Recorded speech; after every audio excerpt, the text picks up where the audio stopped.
Bismillahirrahmanirrahim. Who doesn't like to hear about Islam? The bureaucrats don't like to hear about Islam. Those in high authority, who have control and power over things, For instance, those who are involved in interest, they don't like Islam because it means, in Islam, interest is haram. Those who like to work brothels, you know, the prostitution organization, because all kinds of zina is haram, and so many things which is forbidden in Islam. Alcohol, people who sell alcohol, who produce alcohol, they don't like Islam because, they would lose out. People would stop drinking alcohol. Similarly, those who are involved in sins and following their lusts, when they're in a talk of lust, and you start talking to them about Islam, and they, because they have become a slave of their nafs, they hate to hear Islam. It disturbs them.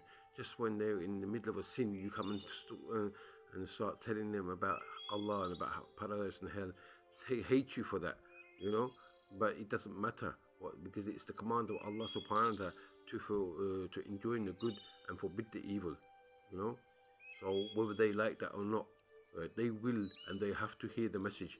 If they don't, Allah subhanahu wa ta'ala, if you don't do this, Allah subhanahu wa ta'ala won't destroy them but will destroy the Muslims as well.